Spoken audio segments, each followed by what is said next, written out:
Okay, good afternoon, ladies and gentlemen. Thank you very much for coming to this IGNITE Stage presentation. My name is Tom Mitchell. I head the Climate Change Programme at the Overseas Development Institute in London, in the UK.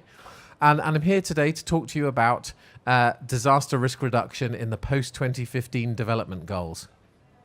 What I want to briefly do is to go through where we stand on the current debate internationally on the development goals, talk about the case for inclusion of disaster risk reduction, and conclude with showing some options we have for including disaster risk reduction in the goals.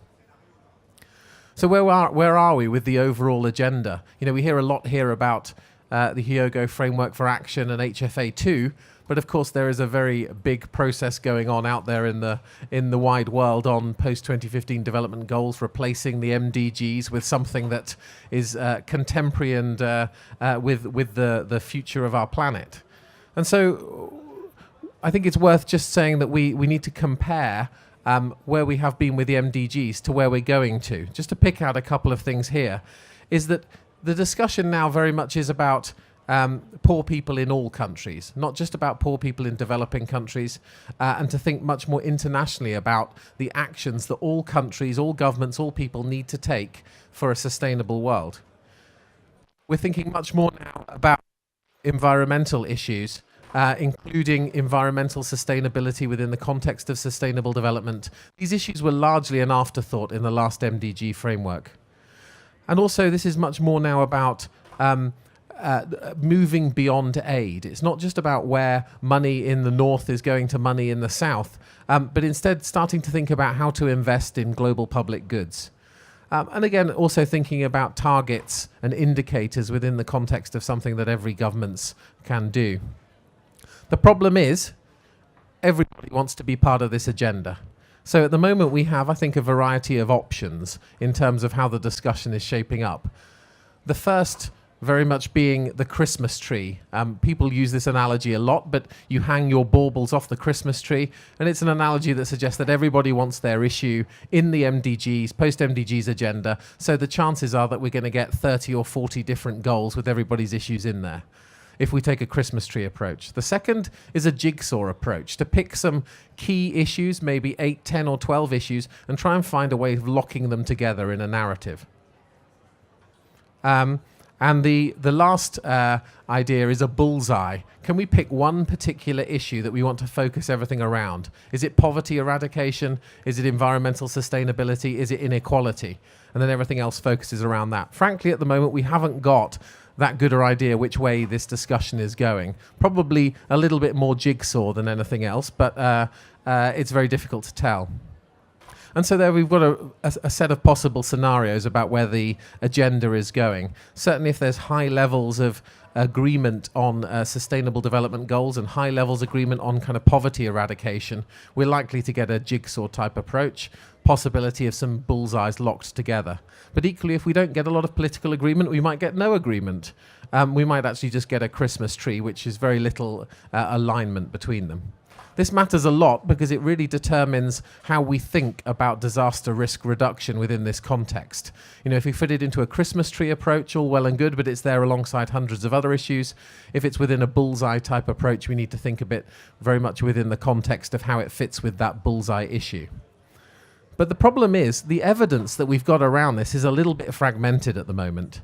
You know, do disasters actually cause long-term poverty or not? Do disasters reverse poverty reduction efforts? We've got bits and pieces of evidence on that, but is it genuinely compelling to convince governments, many of which do not know very much about DRR, those negotiating on these issues, that this is an important issue beyond a whole bunch of others?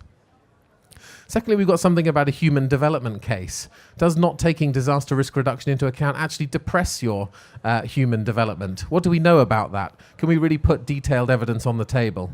We've got an economic case, talked about a lot at this meeting. If we don't include disaster risk reduction in development planning, do we end up tailing off and we get increasing losses? Actually potentially accelerating beyond the amount we have now because we've got more people and assets in harm's way. We've got a climate change case. Actually, you know, the SREX report, the IPCC SREX report said that climate change was an important factor in disaster losses, but probably only after 2030. So it's quite difficult to advance a climate change case right now, but if we talk to the long-term future, we've got to make sure that we link disaster risk reduction to climate change, but it's one piece of the puzzle, it's not the whole picture.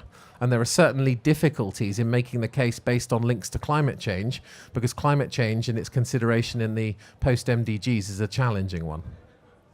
I think we've also got a political opportunism case. If we're really, if we really reflect on the HFA, the first HFA, would it really have happened in quite the same way if we hadn't have had the South Asian tsunami just a couple of months before? Would we see the kind of statements from the Obama administration now about climate change if we hadn't have got Hurricane Sandy? And in some ways, the future of this agenda within the context of post-MDGs might be partly dependent on whether or not we get some big disasters in the interim. So I just wanted to run us through a kind of a script. If you were going to your government colleagues and trying to convince them of the fact that DRR is important, what could we say? Well, we could say that disasters have already made MDG attainment more difficult and costly. We've got increasing exposure. We've got climate change that's likely to increase disaster risk over the next 15 years and into the future. Disasters are a problem for every single country, not just for the poorest countries. That we can, if we want an improvement in human development, we can't guarantee that improvement of human development if we don't take disaster risks into account. Disasters hamper poverty reduction efforts and can reverse development gains and cause impoverishment.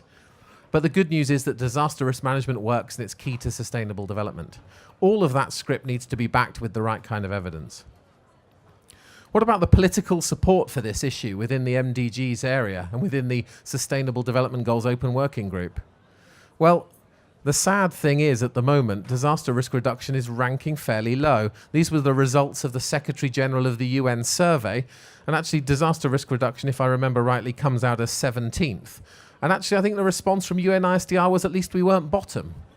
So I think in that regard, we've got to recognise that 17th is really not the best. And the Open Working Group, talking about this, have decided to deal with this issue towards the end of their core agenda. So I don't think we can kid ourselves that disaster risk reduction is not at the top of anybody's list.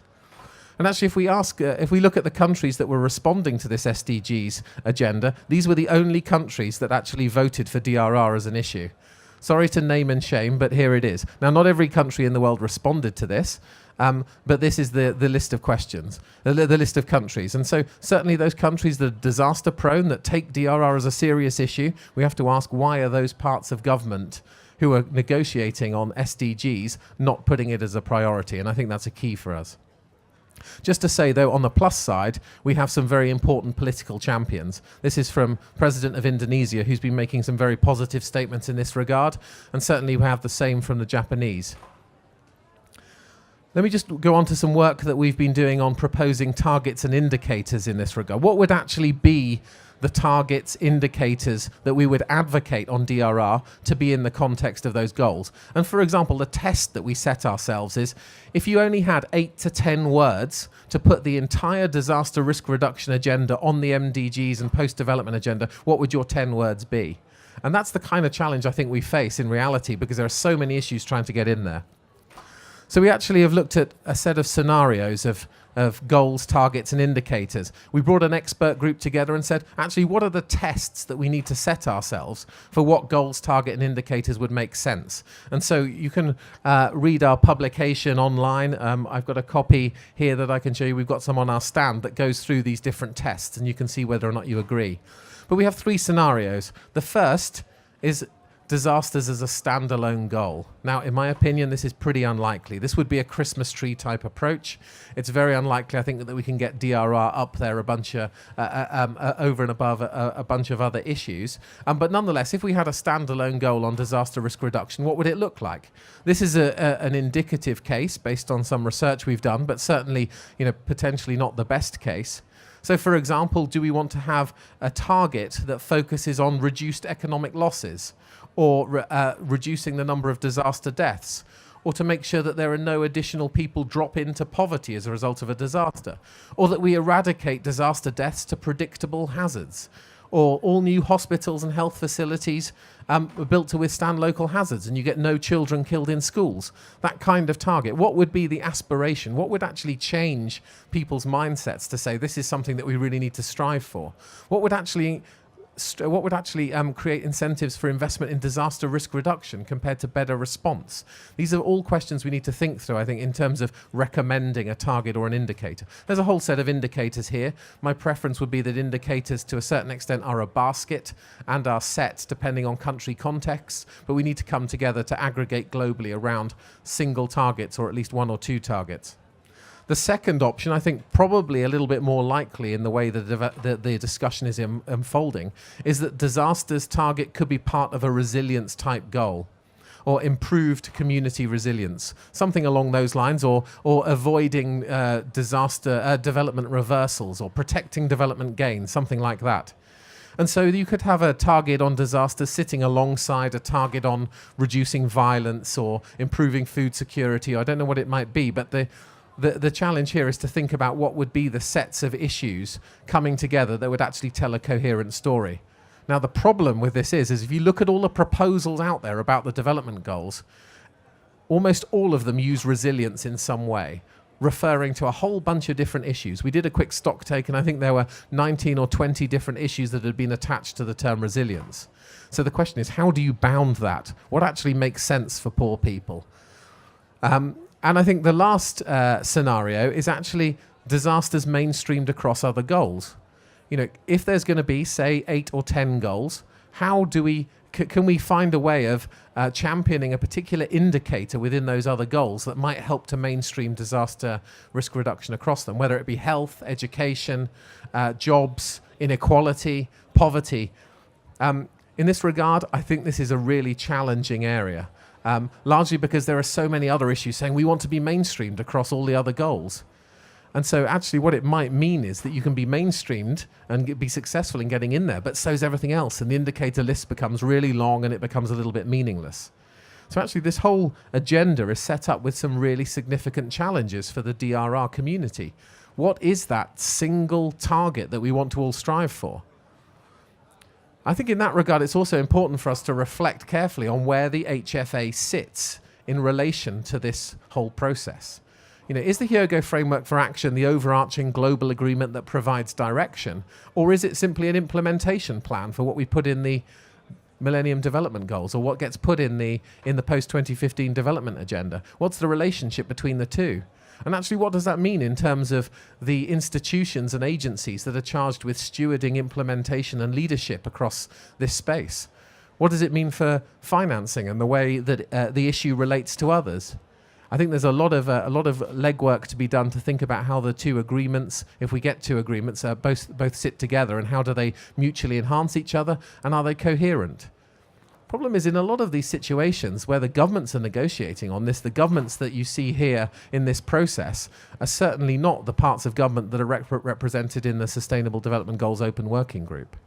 And so the challenge here again is really about coordination across government and about being able to, the disasters people within government, to be able to convince some other part of government who are leading on this that this is a priority. Just by way of conclusion, I'd encourage you all to go and take the My World survey. If you've not already done the My World survey, you can just type into Google My World. It's a joint approach between ODI and the United Nations Development Programme to crowdsource people's priorities for the post-MDGs. Disaster risk reduction, unfortunately, is not on the list of core things you can tick, but there is a box that says, what's your priority? Please encourage I'd encourage you and your organizations and your friends and your colleagues to have a look at the My World survey. So far, I think there's been something in the region of 600,000 responses from 194 countries. And just to say that my organization, ODI, has a whole range of work on the MDGs and the post-MDGs discussion, and very much look forward to being in touch with you if your interest continues in the post-2015 development agenda. Thank you very much.